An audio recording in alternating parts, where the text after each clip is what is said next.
My mother was a slave with many little children, 3 girls including me and 2 boys. My brothers and sisters were my playmates and companions. We often watched slaves moving to and from the plantation, but paid it little regards.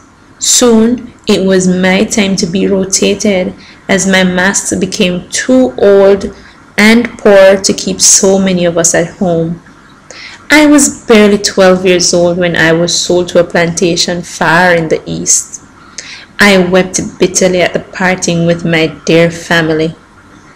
As we bid each other goodbye, my mother held me so tight, begging them not to take me. My heart throbbed with grief and terror. I thought it would leap out of my body.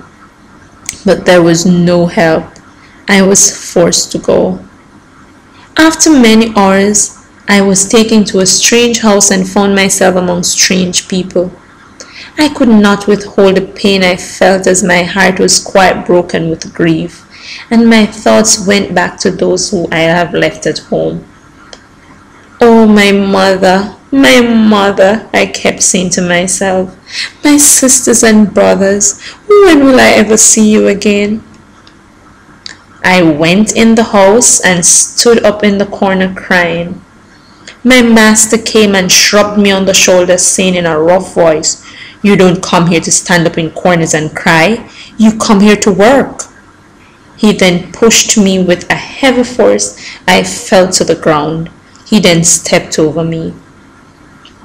Another slave called Hetty saw the cruel act and came to help me from the ground. Hetty was pregnant and her skin was ragged and torn. That night, I was awakened by a sad fright.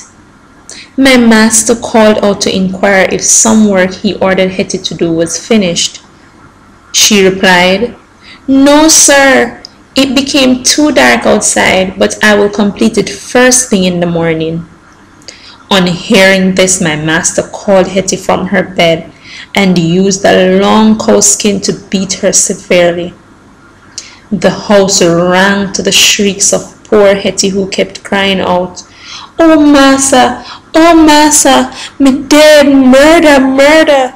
Soon after, Hetty's body was streaming all over with blood. Poor Hetty laid on the ground and immediately gave birth to a dead child. She moaned and groaned in great pain as I helplessly stood and watched Hetty breathe her last breath. Hetty's death intensified my sorrow, as the brutal manner in which she died filled me with horror. The next day, I witnessed the brutality of an old slave called Daniel, who was lame in the hip and was unable to keep up with the pace of the work. His slowness hindered production and lowered the master's profits, for which he was punished. He was stripped and beaten till his skin was red and raw. I then witnessed my master fling a bucket of salt upon the raw flesh till the old Daniel withered to the ground like a worm and screamed aloud with agony. This poor man's wound never healed, and I often seen them with full of maggots, which increased his torments. As I matured into an adult, I experienced the disgusting duty of bathing my master. He had an ugly fashion of stripping himself quite naked and ordered me to wash him in a tub of water. This was the worst thing to me. Sometimes he called me to do it, and I refused, as my eyes were full of shame. He beat me, but I rather take the beating. One day, I decided to defend myself and told him he was very indecent, who had no shame for himself or his servants. That night, I mustered up courage and ran to hide in the mountains. There I saw my brother Epi. I was overfilled with joy. I shouted, "Epi, my brother!" After a long moment of hugs and kisses, I went under a tree to talk to my brother.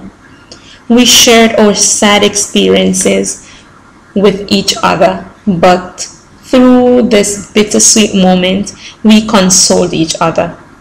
Epi then took me to the plantation where my other brothers and sisters were.